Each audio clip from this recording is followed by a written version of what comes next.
All right, we're waiting on. He's got a Trump rally, Hillary Clinton rally, but I want to bring your attention to a fellow named Bill Weld. Of course, he is the running mate, Governor Gary Johnson, the Libertarian ticket, but he has been sounding less so for that ticket and more for preventing Donald Trump to get elected president. Some, in fact, have said, including some libertarians who said that he has sunk to a depth at which restatement is now a lost cause.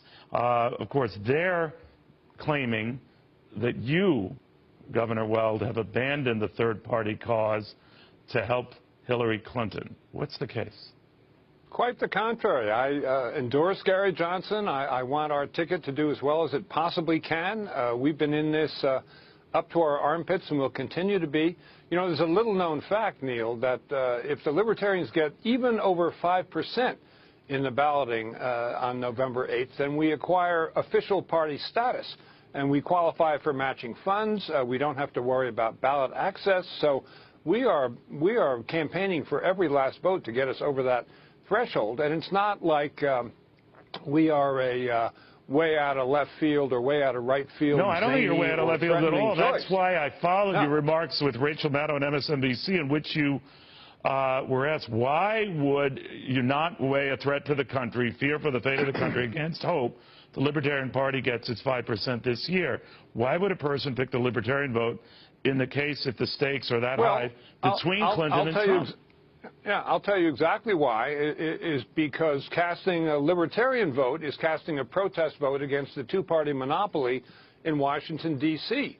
And we're the people, we're the outsiders who were excluded from the debates by the commission, which is paid for by the Republican and Democratic Party. So there is a structural antipathy, opposition between the L party, that's libertarians, and the R&D together, who want to, continue with their monopoly in Washington. So I think that's a good reason to vote Libertarian. I've made no secret of the fact that I think there's a difference between the R candidate and the D candidate, but I've said that since day one of the campaign. But were you saying, look, if you had your druthers, you couldn't go for Johnson or myself, at least go for Hillary, because The Week magazine picked up on that, and I'm quoting here, Governor, as if this hard presidential election weren't bizarre enough, Bill Weld, the vice presidential candidate to Gary Johnson, went on the Rachel Maddow show to make a solid case against Donald Trump and for Hillary Clinton. That was how it was interpreted in a variety of media.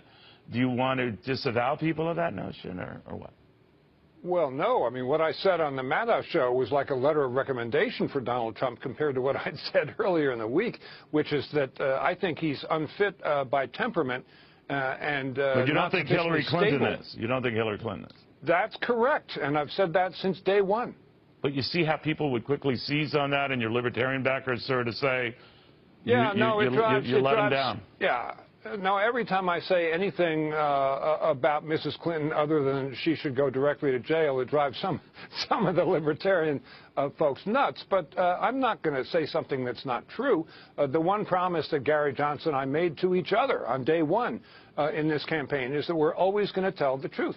Sometimes, we don't see things exactly the same way. I've known Mrs. Clinton for 40 years, so I have a different background than Gary Johnson does, who gets driven crazy by, crony capitalism and a But you still, I understand, sir. I just want to be clear that you still see Trump as the chaos candidate without parallel. You still see him as a more dangerous bet than Hillary Clinton. It seemed like you guys were giving up on each other and saying, well, the least of all the possibilities then is Hillary Clinton. That was my read of it. No. Nobody in the Libertarian Party is giving up on a damn thing. I mean, tens of thousands of people have sweated blood, sweat, and tears. Well, a lot of them gave up on you with those remarks, Governor. I know what you're saying, but they gave up on you and saying you gave up the cause.